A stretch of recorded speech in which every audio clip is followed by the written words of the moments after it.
Hi, this is Lisa, and you are listening to I Love That Movie. This podcast is for movie lovers. It's not an unbiased opinion, it's not a straightforward review, it's just a couple people talking about a movie that they love. The format is each week I have a guest, and that guest and I discuss a movie that they love, something they're obsessed with, something they connect with. We'll talk about the plot, the director, and the actors, but we'll also talk about the personal connection my guest has with that movie. So if that sounds like something you want to listen to, keep listening.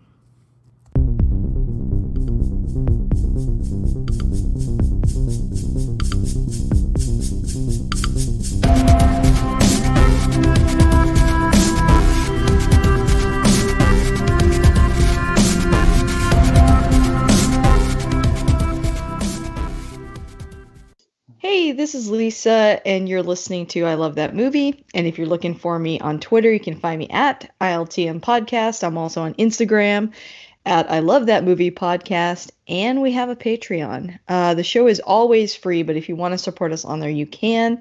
That's at patreon.com/I Love That Movie. I want to take a moment to thank my top patrons, and they are Chris Balga, Michael Cross, Philip Barker, and Jeff Widman. Thank you guys so much for keeping the lights on. And if you do subscribe to that, you get a bonus episode every week of my weekly roundup. And right now we just wrapped up talking about WandaVision. So I had guests on every week and we chatted about each episode. We have fun on there, so go check it out. And if you like what you heard today, please subscribe and rate the show. It does help new listeners find us. Well, I've got a new guest with me here today. I've got Mike Snyder. Say hi, Mike. Hello. How's it going? Good. And so, Mike, if people have not heard your voice before, would you mind introducing yourself a little bit? Yeah, I thought you were going to say, would you mind apologizing? Because I can't stand the sound of my own voice. Yeah, so... No one likes the sound of their own voice. I relate to that. Right. So, yeah, my name is Mike Snyder. I am just a big nerd. If you care about anything that I have to say or want to just insult me directly, the Mike Snyder on Instagram and Twitter. And yeah. That's your automatic permission to @ him. Yeah. Well, Mike, my guest always picks the movie. So what movie did you choose to talk about today? Well, I was originally going to pick Air Bud 4, but I kind of felt like I'd go with something a little less obscure. So I went with the 1987 masterpiece that is Masters of the Universe. All right. I got quite a response on both Twitter and Facebook when I talked about watching this. So a positive one. This is a nostalgic movie for a lot of people. I think around, I'm going to say, if you're in your 30s or 40s, it's, you grew up with this. And so it holds a special place in your heart. I'm sure that you have a lot of things to say about it, and I do too. I'm going to read the synopsis really quick. I want to remind everyone listening, this is not a spoiler-free show. So, definitely go watch it. I did have to watch this on YouTube because it is no longer streaming anywhere. I guess because they're working on the reboot, right?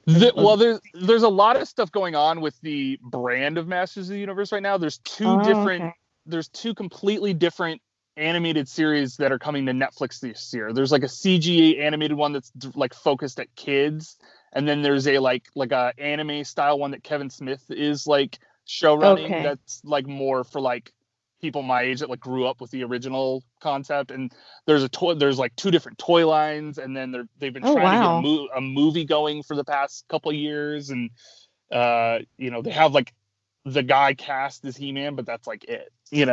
Interesting. Well, I'm sure the pandemic doesn't help. Right. Yeah.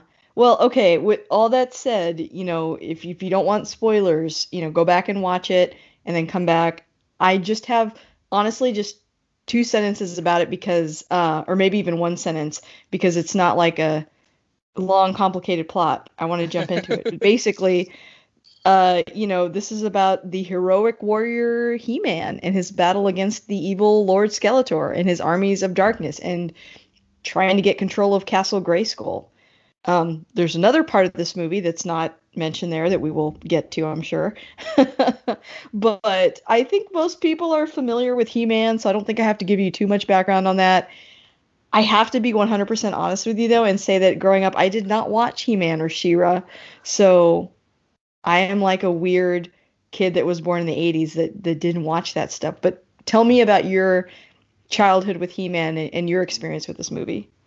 Well, it's funny that you say my childhood with He-Man, because I kind of feel like my relationship with Masters of the Universe as a whole has just never gone away. In fact, it's funny.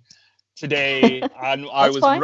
I was running errands, and there's a current He-Man toy line that I'm collecting, and there's this exclusive set that's like exclusive to Target that's already going for like 5 times its retail price on eBay. Oh And wow. I was able to get it today, and I got it at Target, paid the regular price, and was like, all right. And then I was like, I am a 36-year-old man, and I am hyped about toys. But yeah, the original He-Man toy line came out like around 1982, and the first animated series came out a little bit after that.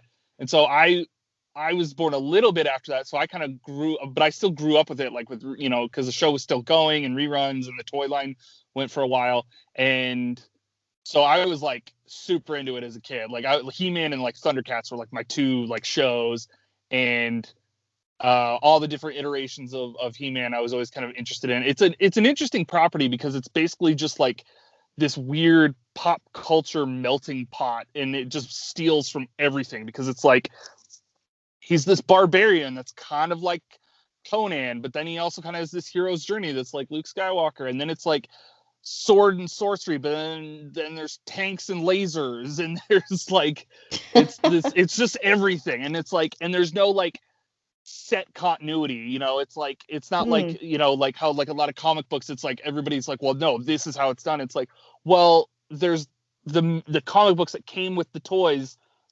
The He-Man of that is completely different than the He-Man from the animated series, which is completely different than the movie that we're gonna eventually talk about here. It's like he keeps getting reinterpreted, and there's kind of like, there's this like loose concept of all these characters, so it leaves room. And that was done by design, because the toy company kind of did that. Like, okay, here are the characters. Like, here's He-Man, here's Skeletor, good guy, bad guy. But they were like, you, the child playing with the toys, are meant to come up with the story on your own. And that was like the whole concept of it. I liked that concept, actually, but I was too. curious about that, because when I was reading about this movie, they were saying, it doesn't match the show, like you mentioned, because, it basically is separated from, because I don't think the show is even out yet, and they were kind of like, here's some toys, they're selling really well, like, oh, let's make a movie. And so like, it's kind of the show had kind of like already run its course by the time the movie came out. By the time the movie came out, so it depends on like when they actually started developing the movie. But like, there was like the film was directly really like, because the property is owned by the toy company. It was owned by Mattel. Mm-hmm. And so like they licensed it out to the people that did the animated series, who were like doing it for children. And then this was kind of like trying to be more broad. And there was a lot of back and forth. And it's funny because there was like all this like political stuff going on between them, to the point where like the reason that a lot of the characters don't match what was on the cartoon or what was in the toy line is because they were like, well, we'll take a couple of the ones people know, but we're going to create these new characters and new designs so we can sell more toys. So they can do new. So that was like the big thing, but they only made like a couple of them. And I guess there was like a bit of like a bitterness between the film studio, which was Canon Films, which I don't know if you've talked about Canon Films on your show at all. We haven't, but I know a lot about them. Yeah, they're a fascinating production company. Yeah, but there's a good documentary on it too. Electric Boogaloo. Yeah. Yes, yeah, but I encourage everyone to go watch that. Yes, if you can find it, it's definitely worth your time. It's a lot of fun. But so there was a big issue, to the point where there was this collector line of Masters of the Universe figures that have been going, that actually just wrapped up after running for like 10 years, and they were not able to make figures that looked like the movie versions, because the people that had the rights to the designs of the movies didn't want to work with Mattel. And so like, interesting. So but then Mattel licensed that toy line to a different company called Super 7, and Super 7 approached the film people, and they finally just last year put out a Frank Langella looking Skeletor in a Dolph Lundgren He-Man like action figure. And I was like, you know, me being a toy geek, I was like, I've wanted this my whole life. And I just accepted a long time ago that it was just never going to happen. And now they're sitting on my shelf.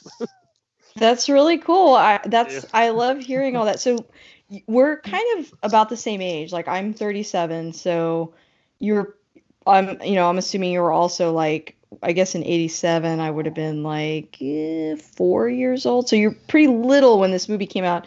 I'm assuming you didn't see this in theaters. Actually, I think so. As far as I can remember, and like who knows, you know, memory is such a shaky thing. This was actually the first movie I ever saw in theaters. Oh my God! Wow. But I do think it might have been one of those things where, like, you know, a lot. I don't know if in your area, but a lot of times the movie theaters in the area that I grew up, like, would show like movies that came out like a year ago or 6 months ago, like on Saturday matinee for the kids. I want to guess it was that because I feel like I was 4 years old. Like I remember it. Like I remember walking in and, you know, my dad took me and we were like, I think we were like a few minutes late because we walked in when Skeletor was like imprisoning the sorceress in her like, you know, extremely uncomfortable, can't sit down tube, you know, of energy. Yeah. So it's kind of like this. Yeah. I mean, there's this nostalgia factor with this movie, but it's also like, this was the first time I went into a theater and saw a movie and it was all these characters. And, you know, it's also like, you know, it's a movie that I still am fascinated by because it's like, it's from canon, which is just known to be schlock, and there's all these production problems that happen with this movie, but there's still a lot of charm to it with all these practical effects and makeup and all that, you know. So it's like, it's funny that was the first thing and that shaped my path a little bit, you know. Yeah, and when you made that comment about movies, I think up until maybe the 80s and 90s, you know, showing movies that had come out a few years ago was pretty common. Like, I mean, a lot of people didn't necessarily have things on VHS yet. And so, like, you know, like, and also there was like that annoying Disney Vault that, like, you know, so like the first movie I ever saw, I think, was Cinderella. But, you know, as a child, I had no idea how old it was. But it wasn't a new movie, but it was new to me. So I worked in a movie theater for a long time, and what we did a thing where it was like on Saturday, like Saturdays or maybe it was Fridays or something. But like one day a week, we would do a series for like the springtime, like, you know, kind of like in between, like, and it would be like we're showing Toy Story 1, and, you know, right before Toy Story 3 was coming out or something like that. So that makes sense. You know, it was like the tickets were cheaper than like the you know, the current movie release ticket, and so I want to say it was something like that, but who knows? But yeah, but I totally get what you're saying, that like, yeah, like, and it's funny because now with the pandemic going on, like when movie theaters are trying to open up, like they've been showing like Back to the Future and Lord of the Rings and stuff like that, and like, you know. And even before the pandemic, you know, I talked a lot on the show about how I went to Alamo all the time, and, you know, they on Saturdays and Sundays they did like cereal theater, which was like they showed children's films and they served cereal, and like parents could bring their kids, and it sounds a lot like kind of like what you're talking about. Yeah. Okay. That actually sounds really fun. I mean, except for a bunch of loud kids when I'm trying to watch a movie. But... yeah, you'd have to like be bringing kids as well. But like my experience with Masters of the Universe, I think the only thing that I can think of that even remotely comes close to like having anything to do with the toys is I remember that I was a kid and we went to like a yard sale, went to a lot of yard sales growing up, and I saw like the She-Ra castle, and I asked my dad to buy it for me, and I got really excited, brought it home, opened it, and a giant spider came out of it. That's awesome. I know. And in my brain, the spider is like, I mean, it doesn't look like a real spider. It's like huge. I'm sure this probably barely happened the way I remember it, but I just remember that being so terrifying. I didn't play with the toy anymore. I was like, I'm done. That's a spider toy. It's spider infested. I'm done. I'm literally imagining the Harry Potter spider like just crawling out. Like, oh my gosh, that's awesome. I wouldn't say I have a spider fear, but I would say that I'm not fond of like opening something and a spider coming out of it. Sure, the unexpected is scary, you know.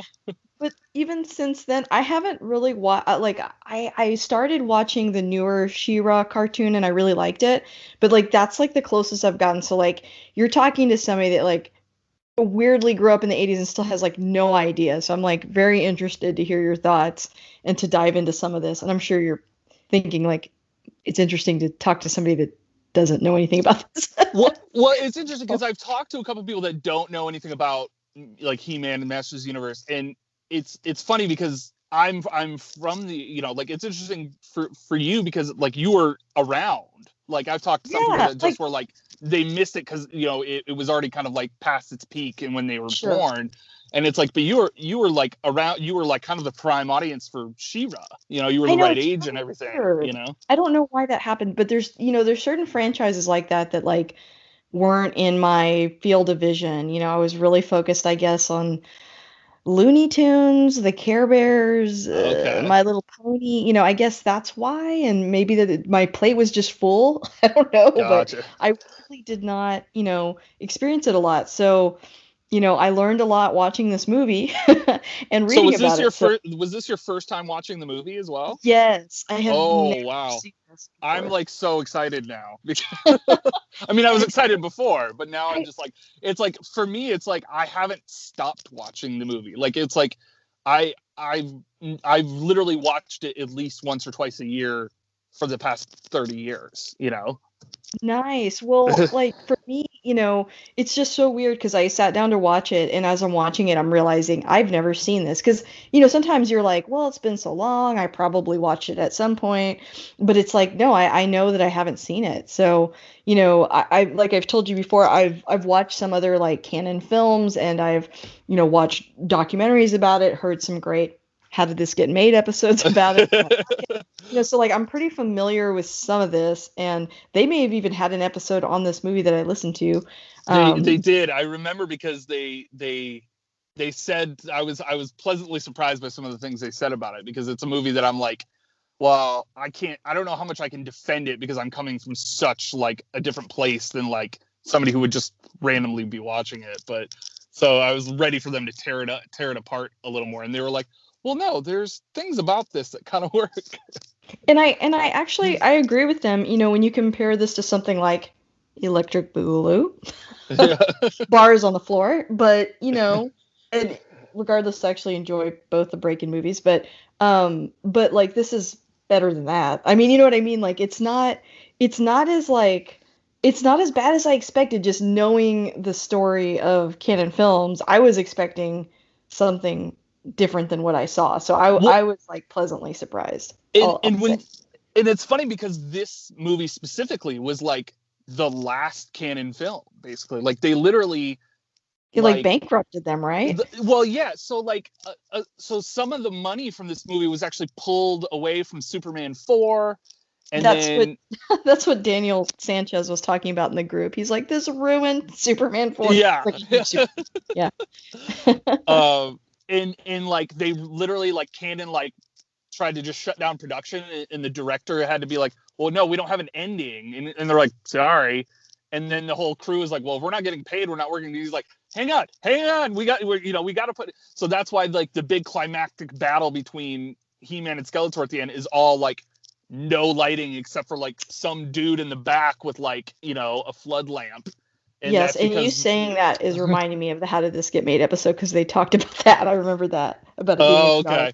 Yeah. Well, and it's just like nothing, Well, I have a couple of quick facts. I always kind of start off the show with like 2 or 3 quick facts, so I'll spit them out really quick. But the first one that I have is that at the time of filming, Dolph Lundgren had limited acting experience, spoke with a thick Swedish accent, and was not fluent in English yet. So the director, Gary Goddard, had planned to have all of Lundgren's lines dubbed by another actor, but Lundgren's contract stipulated that he would have at least 3 opportunities to redub his lines in post-production. With the film running behind schedule, Goddard just decided to use Lundgren's natural voice instead, which I actually don't think is a problem in the movie, because he's like, I don't know if this is weird to say, but like because he's like a barbarian, he's kind of from somewhere else, in air quotes, like him having an accent sort of adds to it. I think. I don't know. What are your I've thoughts on just the never accent? noticed it as an issue, and then I remember hearing this later. I actually got to go to I think it was the 30th anniversary screening at the Egyptian Theater in Hollywood, and the director was there, and a couple of the members of the cast were there, and they talked about that and how like he barely spoke English. This was like his first thing after Rocky IV. It was like Yeah. he was signed on to the movie before I think there was even a script. It was just like Canon Wow. was like, oh well, We're this like, we'll guy looks figure it like out. He-Man. Yeah, like we'll get him. It'll be great. He doesn't speak English. Whatever. Close You know? enough. Swedish Yeah. and English have some crossover. It's fine. It's a Germanic language. Yeah. Yeah. That's really funny. Like, what a huge gamble. But I don't know. I guess maybe just like growing up with like, Arnold Schwarzenegger and him having a pretty thick Austrian accent. I just don't think it's that big of a deal. But I guess not speaking English would probably be the bigger problem. I never like not understand what he's saying. You Exactly. know? Yeah, I don't have a problem understanding him. So that the fact that he wasn't fluent is like not obvious to me watching it. So I think they Right. did a good job with that. The other thing that I had was that according to Gary Goddard, the draft of the final script he received took place completely on Earth in order to keep the budget down, which is something that I noticed about this movie, and I noticed about a lot of movies like this. I'll kind of say more on that in a minute. But although he liked the fish out of water aspect, he asked for more money so he could at least start and end the film in Eternia. Good choice. This is like a problem I feel like that happened in the 80s specifically, where like they didn't have enough money to actually make the movie, and so they would be like, they've got to go to Earth, and I'm always like, no, like even like when that Sonic movie came out like last year, and like most of it takes place on Earth. I was like, no, like I hate when they do that. Although I ended up liking that movie, but it kind of reminds me of like Super Mario Brothers, right? Like Right. it looks like our world, but it's like it's just because they couldn't afford to do anything else. Right. So Right. in this movie, it's Their like, budget is stretched like wafer thin. But yeah, I yeah. will say, like, Masters of the Universe has a history, like in various iterations. I mean, he actually isn't in this movie. He-Man is just He-Man the whole time. Like, a lot of people know that, like, in the cartoons and in various like other stories, like he's Prince Adam and he transforms into He-Man. Okay. But his parents are King Randor and Queen Marlena, and Queen Marlena is actually from Earth. And Oh, okay. So he's got some so Earth roots. yeah, and there's like this whole mythology about it. So it's like, okay, well, Earth exists somewhere in here. Yeah, so Um, it can kind of be woven in. yeah, Yeah, okay, but that it's does make definitely a sense. budgetary thing to not like if you Google the like concept art of this movie, like you could see what they were hoping to do. Because Well, it was yeah, it's even like when you think of that kind of movie, like even when you think of like Conan or something, it doesn't take place in LA, you know what I mean? right, Like right. Well, and they actually got some like was it is it Ralph McQuarrie, the guy who did all the early like Star Wars art. Oh, He really? he did some of the concept art for this movie, and in some of the art is just, I mean, I love concept art. I always think it's like a cool, like, Oh, yeah. oh, here's a vision of what we're hoping to achieve, and kind of see how close they get. But he did some of it, and then the production designer William Stout did a lot of it, and you could see they originally, like, some of the early drafts, like, they included like Battle Cat, and even She-Ra was in it, and it was all on Eternia, and then it's just like Canon Films, they're like, we have no money. Well, and I think the parts that are in Eternia do look really good, though. You can tell that they put a lot into those sets. So it's like, at least when they're there, it doesn't look bad. I mean, I think Inside Castle Grayskull looks fantastic. I think they put a lot into one key set, One like good one set. good set, because that one was actually like, it was like two sound stages they had to like cut a hole in the center and like put together, Yeah. because it's huge. I mean, it looks huge. I mean, you can tell like in the wide shots there's like matte paintings and stuff, which I always love anyway. I always think that looks really Yeah, I like cool. that kind of stuff. But they like, but when we first get introduced to He-Man, and he's just like clearly in like, what I'm trying to think of the it's like a state park in California. Uh, Yeah. and it's like in the distance there's like the matte painting of Castle Grayskull, and you're like, okay, like, but, and it's like you could tell they wanted to do more, but like, it's like you get, I mean, you give it a pass, and as a kid I was like, he's on Eternia. That's Eternia. Yeah, so like it you was don't what we're notice doing. that stuff as a child. Right. To your point too, like the original budget was supposed to be 17 million and did get increased to 22 million and became Canon Films' most expensive film. Yeah. Yep. And which is funny because it's like not that much money because they were just the kings of just, you know, and maybe I'm jumping ahead a little bit, but I remember there was plans. They had already planned to do a sequel. Yes, I did read that. Yeah. And they were gonna take the budget and they were gonna put half the money they were gonna put towards a Masters of the Universe sequel, and the other half they had licensed out the rights to Spider-Man at the time, and so they were gonna make a Spider-Man movie and a Masters of the Universe sequel using the same sets. But by that, I kid you not. but by that point they had run out of like money to even do it, even though the sets had already been built. And what they wound up doing is they lost Spider-Man and they canceled Masters of the Universe Part 2, and then they wound up making the Jean-Claude Van Damme movie Cyborg using those sets. Wow. And in some markets, like if it's on TV or something, if you look it up, Cyborg is even titled Masters of the Universe Part 2 Cyborg. What? Yeah, even though it's like it has nothing to do. It was just a matter of like if you look at the main villain in Cyborg is actually wearing the exact same costume that Blade in Masters of the Universe is wearing. Like it's the exact same, the chainmail and everything. And like, but the sequel was going to be like He-Man's on Earth and he's a football player, and Skeletor is like a business tycoon, and all this like, what? Like why? Like why would you even think that was a good idea? Starting to kind of sound like what's it called, Flash Gordon. Yeah, it sounded very Flash Gordon. I think which I think came out before. Oh yeah, I think that was like early 80s, right? Yeah. We covered it on. That was one of our live shows, but it was a while. Oh, okay. Yeah. Wow. Well, that's a journey, man. That's good intel. That's a good journey. Yeah. Well, did you want to talk a little bit about the cast? I know we already talked about, Dolph Lundgren, and, Courtney Cox is in this movie. This was her first movie. The only thing she had done before this was the Bruce Springsteen video. Oh, wow. Yeah. So this is like her big thing. And like, she has never talked about it since. I kind of understand, just because her character is like, I don't know. I don't think she does a bad job. I mean, there's a couple moments like when Eva Lynn disguises herself as her mom and steals the key away, and Courtney Cox does the classic like horror movie girl, like put the hands on the face and screams. Like that's like that's true. I'm like, man, you really giving it here, but. Yeah, but just I guess because she's more into like, Friends was like really big, and then like she was in Scream. Yeah, she's in all the Screams and Ace Ventura. So I guess that was like her bigger. Oh yeah, Ace Ventura. Duh, yeah. Yeah, I think I would imagine it's probably not something she's like. I get why she would not want to talk about it. I mean, me being a huge nerd, I'd be like, this is the only movie I want to talk about. But when you become like a multi-million-dollar contract, big on the biggest TV show in history, kind of, you maybe don't want to talk about that bankrupted B movie that you did when you first started out. And the other person I recognized is Kevin, is played by Robert Duncan McNeil. He was Tom Paris, is that his name on Voyager?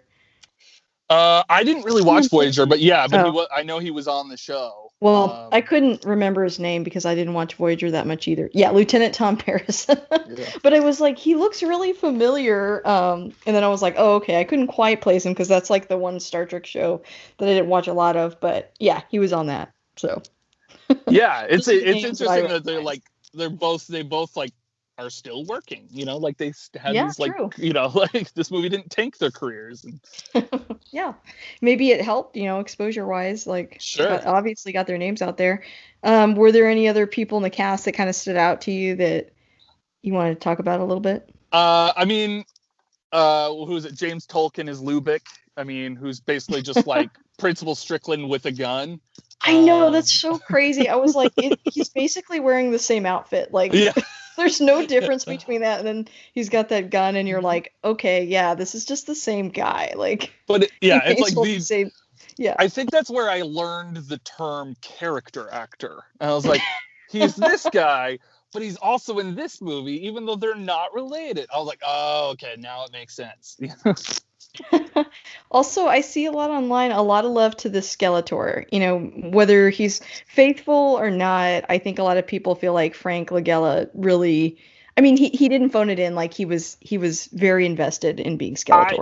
I was saving that for last, but Okay, go ahead. let's get to it now, because I am absolutely still in love with Frank Langella as Skeletor in this movie. I think there's there's that saying like, oh, you can't act on a bad script. I was like, I show you this because I think his performance is so earnest and so like he gets the assignment, I know is what the cool kids are doing now on the tweets.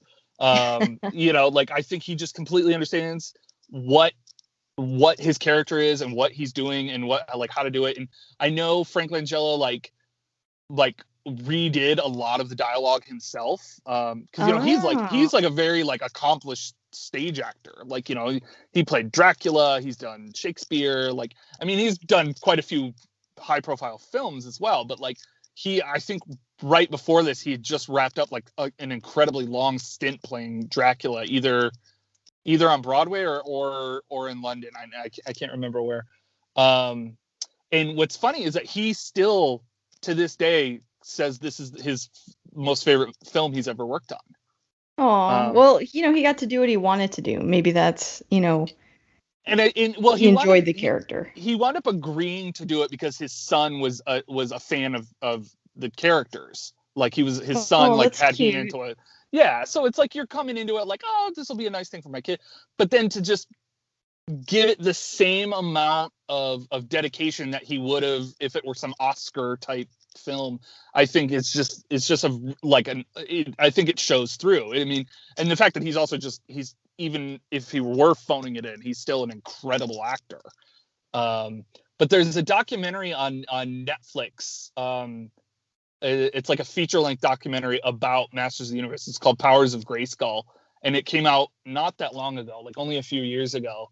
And they interviewed, and there was a current, like a recent interview with him, and he still just clearly was like, it was so much fun. It was just I got to be big and broad with my performance, and loud and whatever, and it's just like I think he's captivating. Like every time he's on screen, I'm still like, yeah, Yeah, I mean, you can tell he's enjoying himself, and maybe just all the love from the fans, even if it wasn't like seen as like a typical classic movie, maybe it's more of a cult classic. He probably appreciates that, to this day. Yeah. And he had some good bad guys to bounce. Like Meg Foster as Evil Lynn, I think is also like a fantastic like female villain.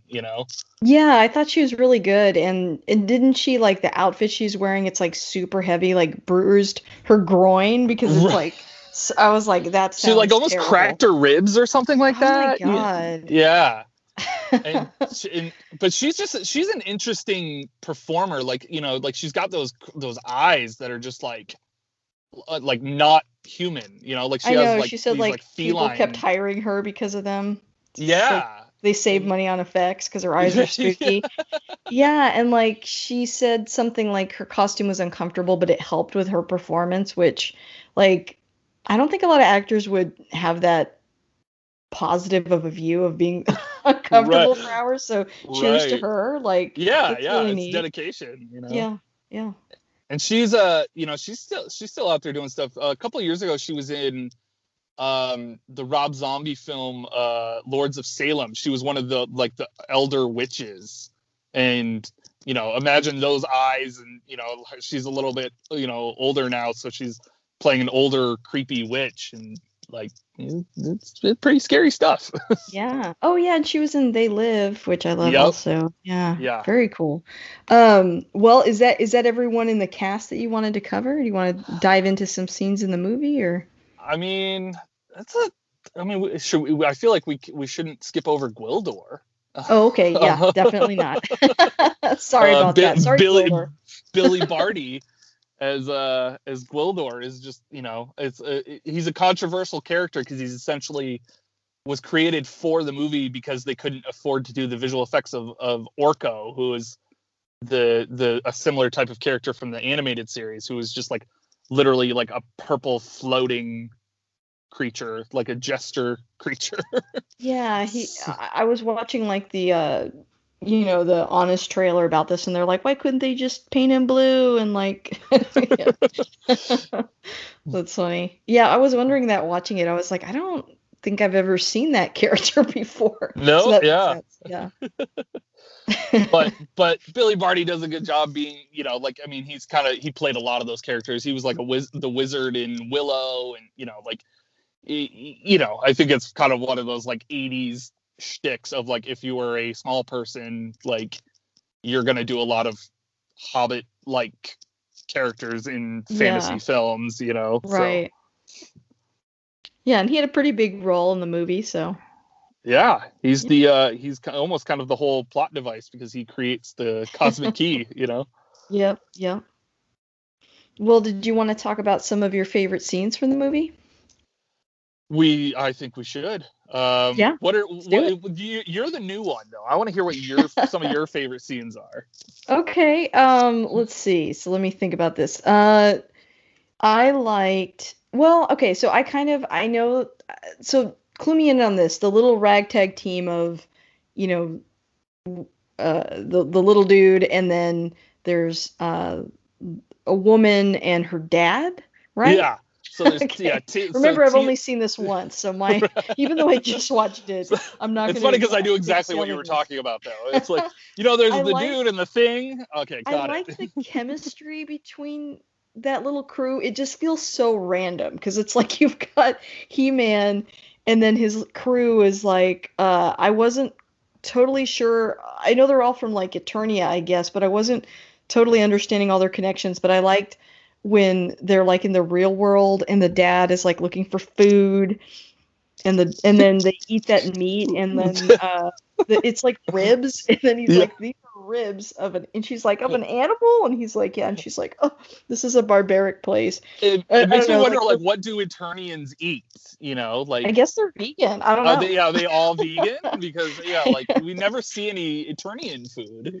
Yeah, that's true. But it was just like she couldn't identify the meat, so like she didn't know it was meat or what type. So I thought that was kind of interesting. But I don't know. Every time I saw them interact, I thought she was kind of a cool character, and her and her dad were interesting. Let me think. What else?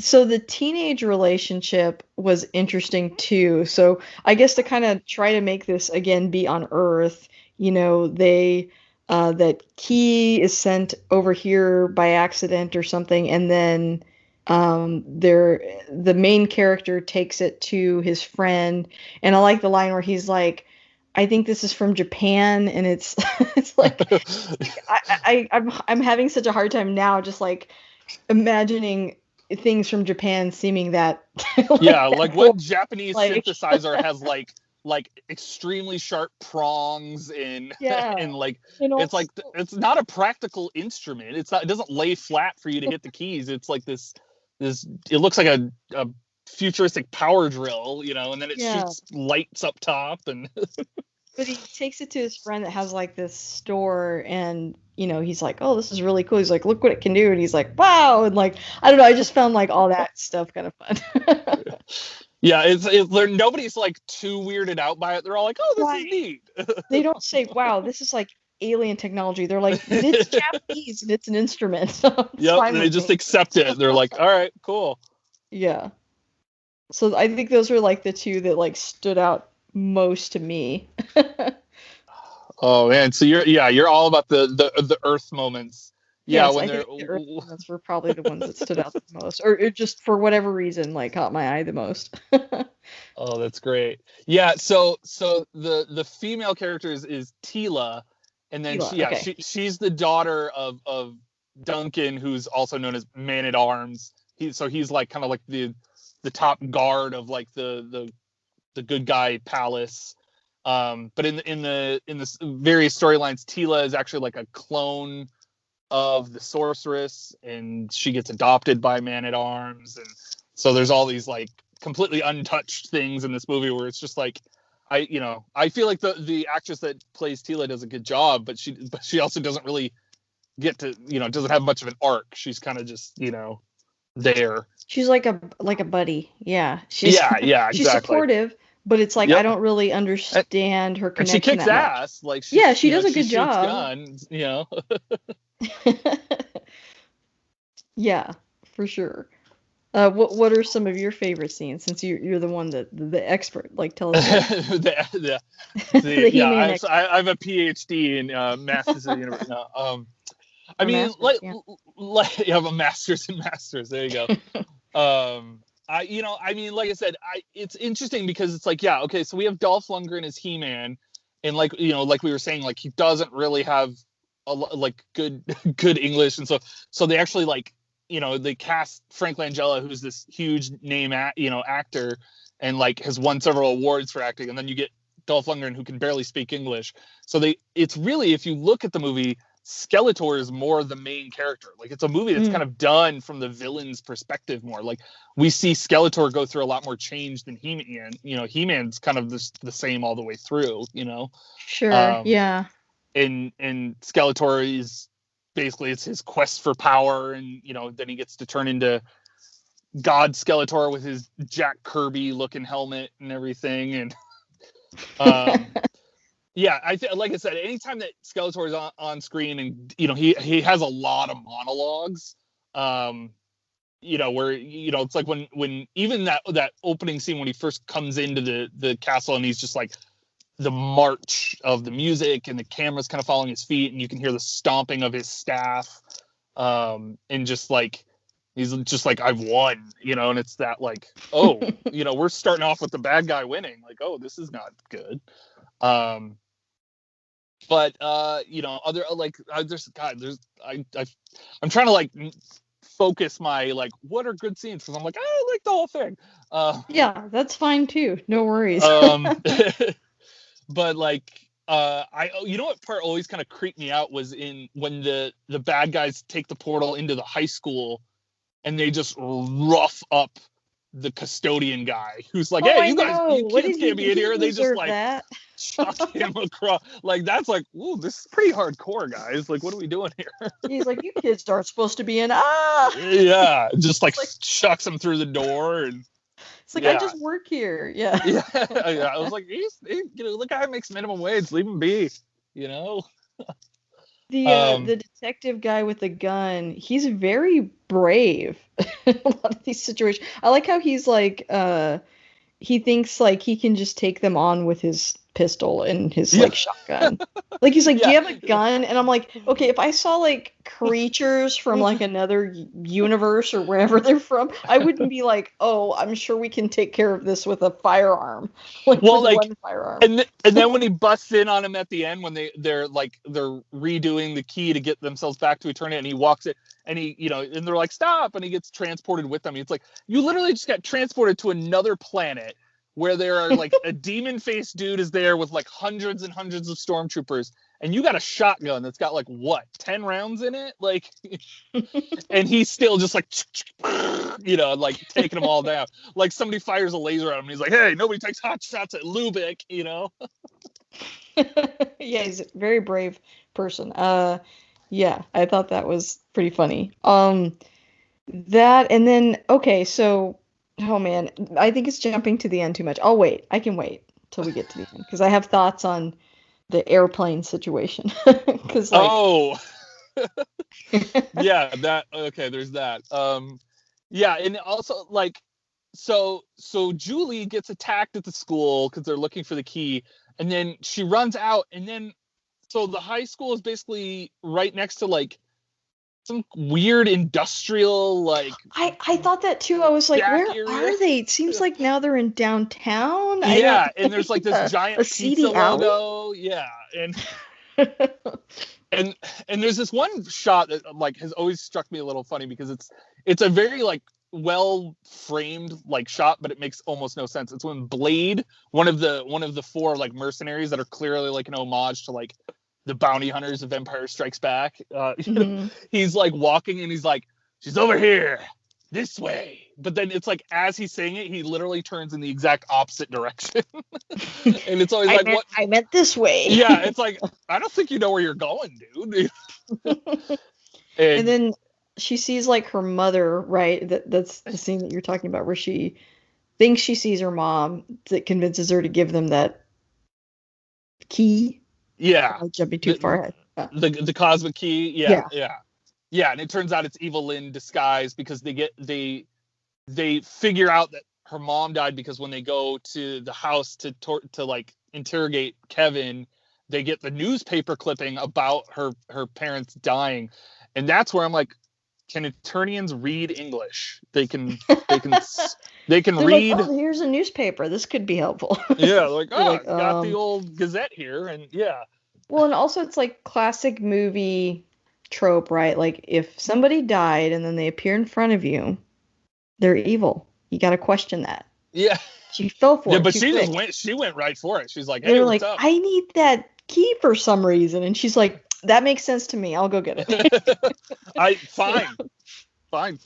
Sounds good, you know? And when that happened in the movie, again, remember, it's the first time I've seen this, I was like, well, oh no, what are they going to do now? I was really mad at her for doing that.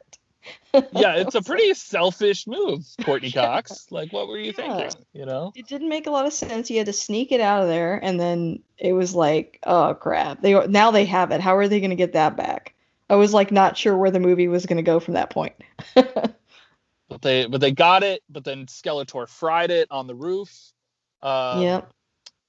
You know, I mean, there's actually a really funny moment in that big rooftop fight. There's that big, like, the music goes really triumphant, and He-Man starts swinging his sword around and taking out all the stormtroopers. And there's this wide shot where they all gang up on him, and one of them clearly trips over himself and falls. And I can't. Then he really is a stormtrooper. Yeah, exactly. It's one of those moments where somebody pointed it out to me like years ago, and now I can't unsee it. And it's just like, you know, the music's like dun dun dun dun, and he's just like, whoa, you know. Okay, full disclosure here. Something happened to some of the audio. I don't know what. I think the file got corrupted, perhaps. I'm tech impaired sometimes. But I got most of it. And in this next section, I believe we're talking about costume design, and I will let Mike take it from here. Cloak self instead of the Jack Kirby gold suit. And, you know, he's like, Skeletor, it's over. And he's like, yes, for you. And then one more fight, and he knocks him down in that pit. Impression. You know? Yeah, I've actually seen this movie a couple times. I don't know if we've gotten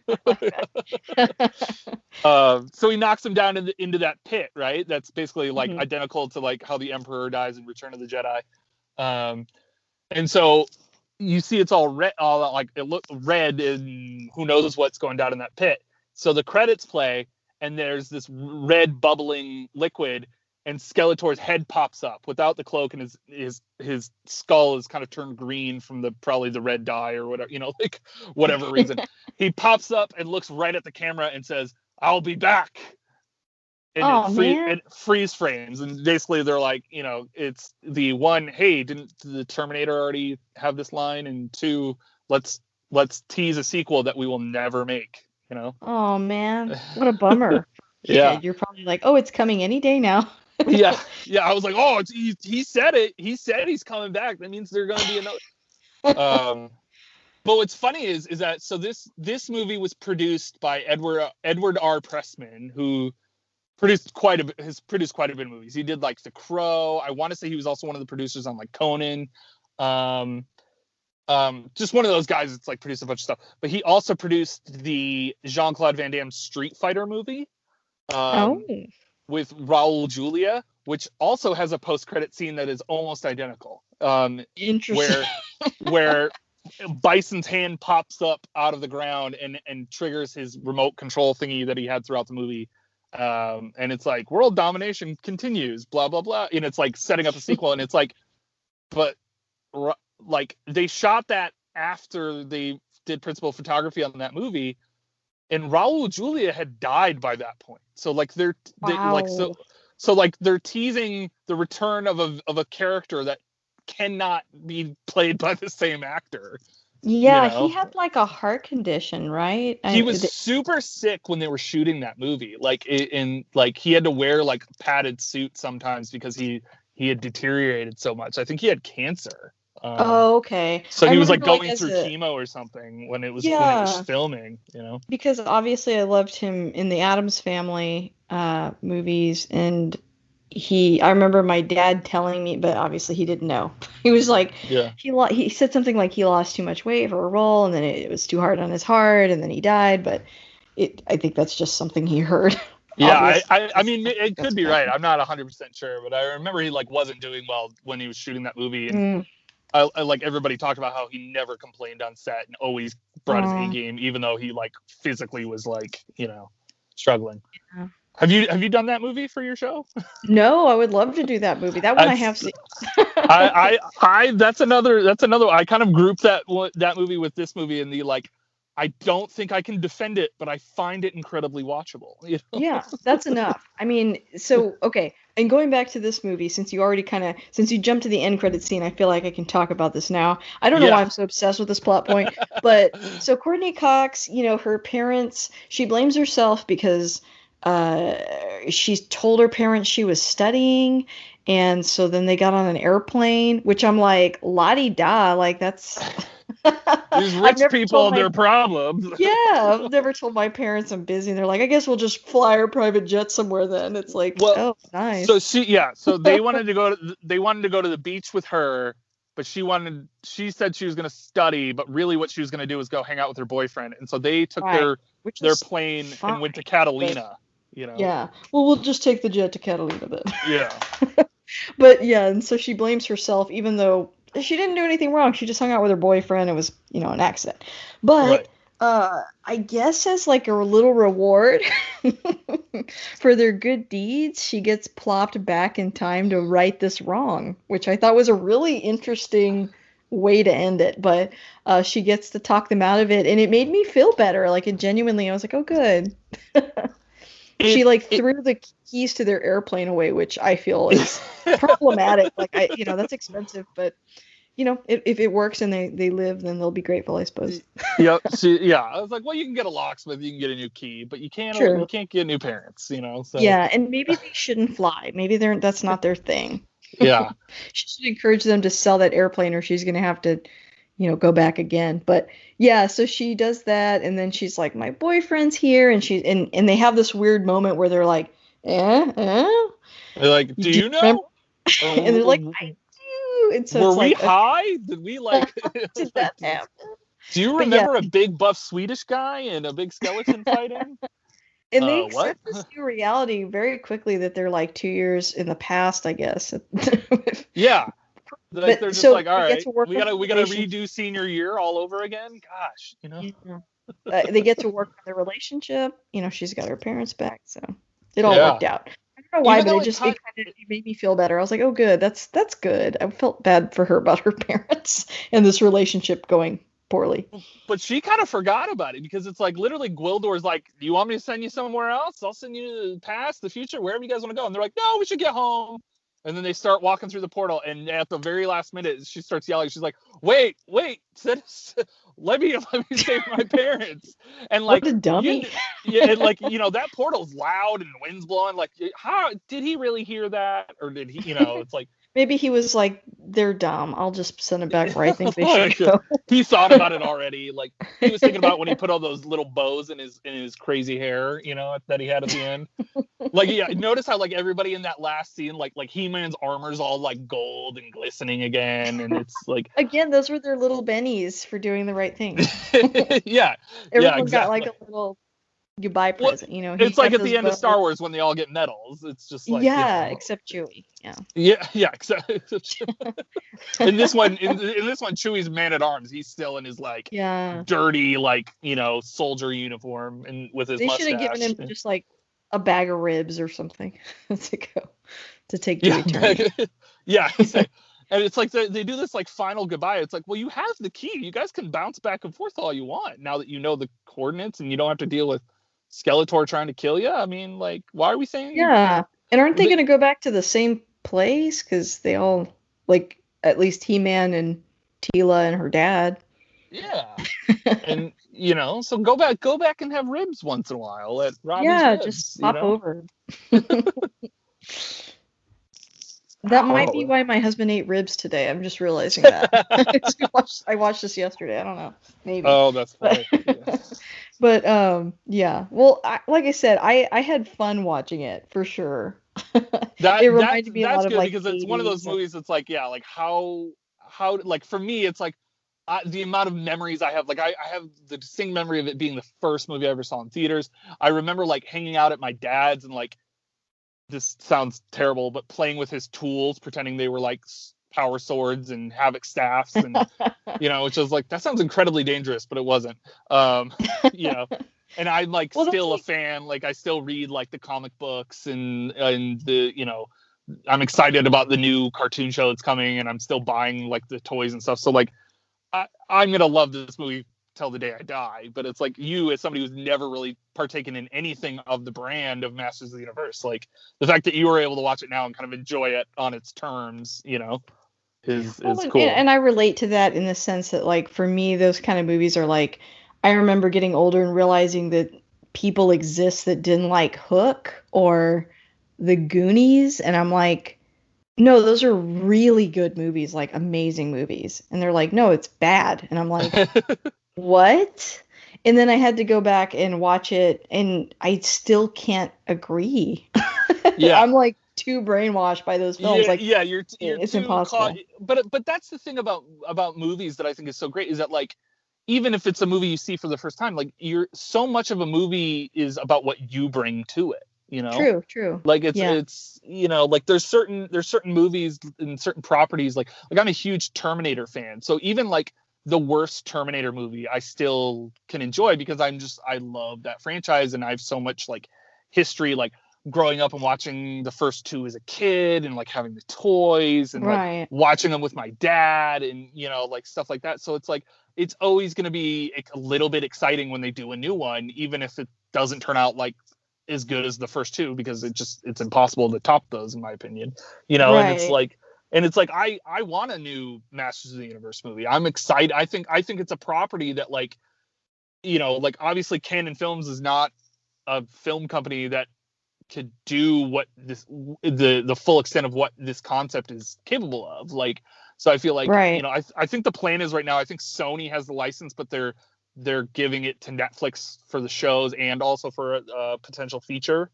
You know, which, I mean, Netflix has all the money in the world, apparently. You know, they're paying like $200 million for Knives Out sequels. So like, you know, they could potentially sink a lot of money into a Masters of the Universe movie. And, you know, I think it's one of those properties that I think if you kind of look at it as like, you know, take it with that same sincerity as like Lord of the Rings, Game of Thrones, Star Wars, like you could do something really cool and really special. And it's also one of those things where it's like, it's already like a big toy thing. So like there's the amount of merchandising and all that. Like, I think there's potential to do something really cool with it. And, you know, I know some people think it's just silly and it's just like, you know, I think it should retain some of the silliness, though. That's just my opinion. Like, I want it to still be like, you're right. fun, I mean, he's called to watch. He-Man, you know? Yeah. Like, it should still have like, I think, you know, like a lot of color to it, and like, you know, I guess kind of like Aquaman. Like, don't try to get too serious to where it's like, which also starred Dolph Lundgren. You know. Yes. Yeah. And so it's actually, like he got that like part because James Wan is a huge Masters of the Universe fan.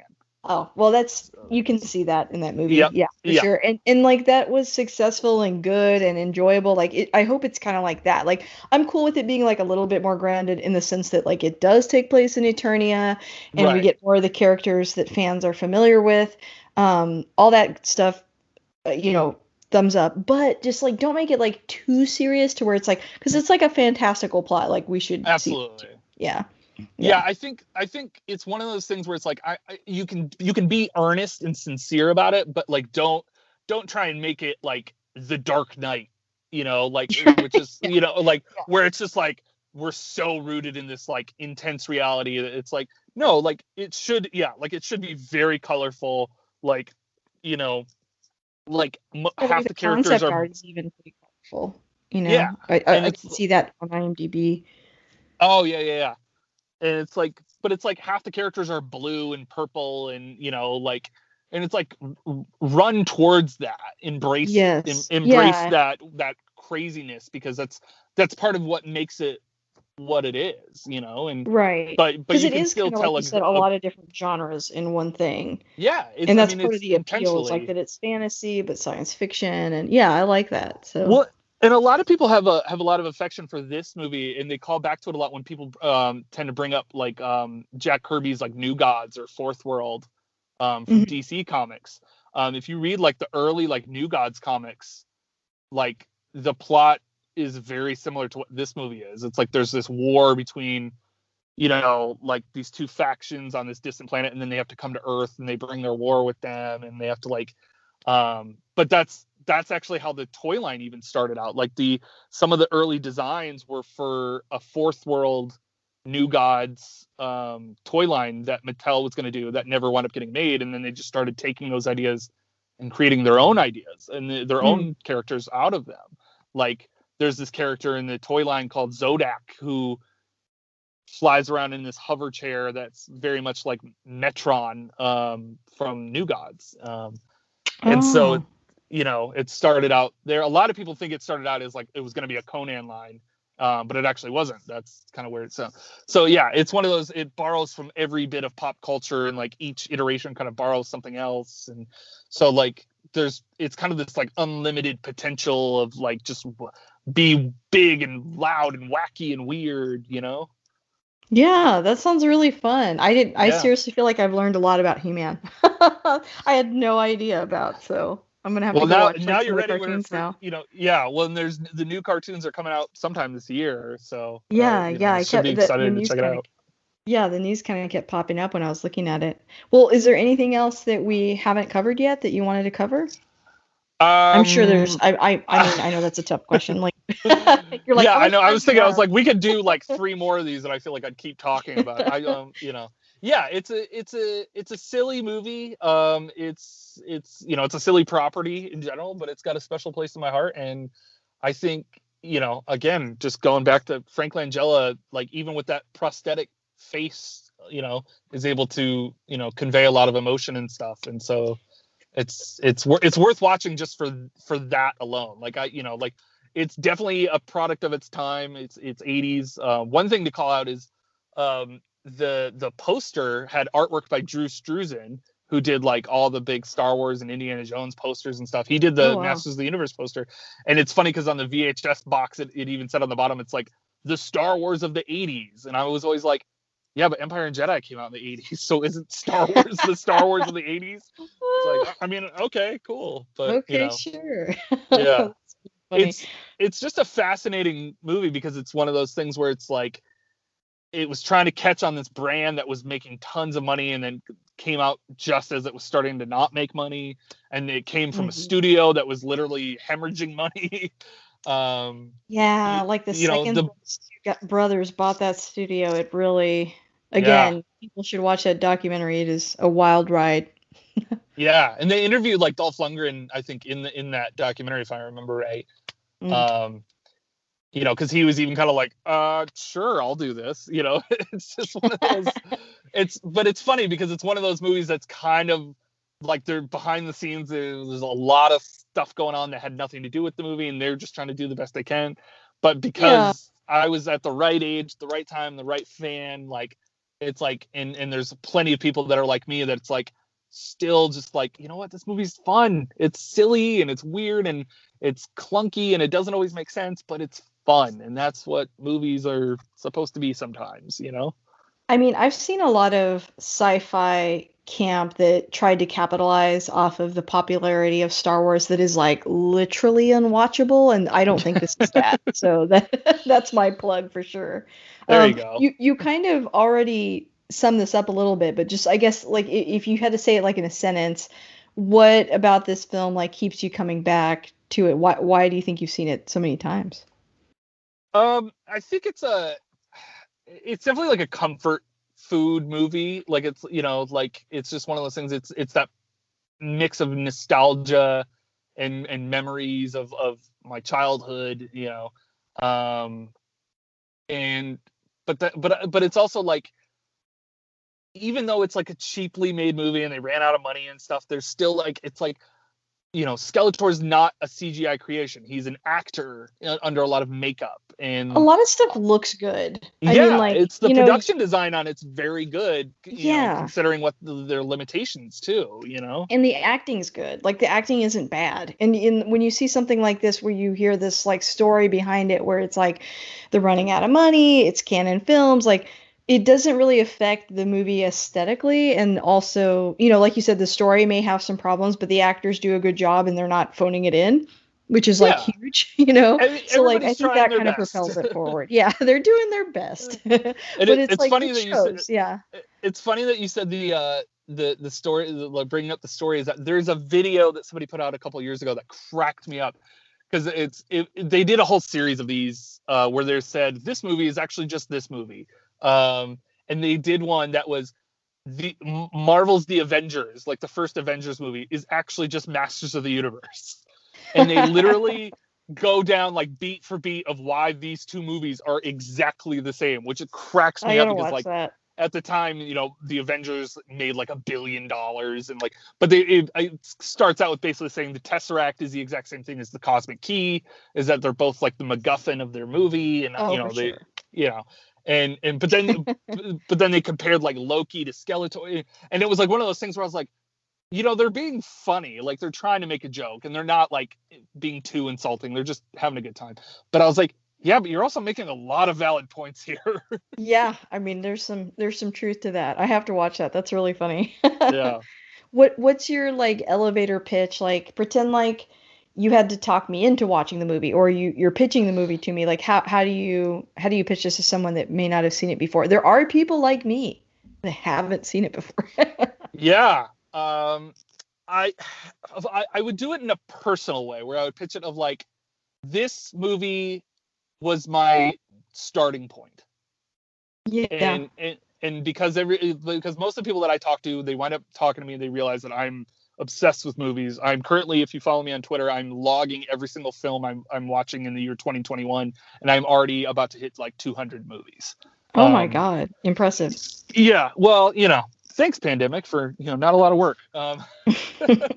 But it's one of those things where it's like, it's, for me, it's like a totem movie, where I think everybody has those movies that, like, if you want to know someone better, you will watch this movie. You know what I mean? Everybody has those movies. Like, there's that saying in High Fidelity. He's like, it's not about what you are like, it's about what you like. He's like, call me shallow, but movies, music, TV, those things are actually important, even though it sounds really shallow. It's like, I think there's a truth to that in a way of like, Yeah. everybody has these certain movies are a doorway into how I came to be who I am. And for me, it's like the RoboCop's one of them, and Masters of the Universe is definitely one of them, because it's part B movie, low budget schlock, but also this epic fantasy. And it's like, and then also what you took out of it was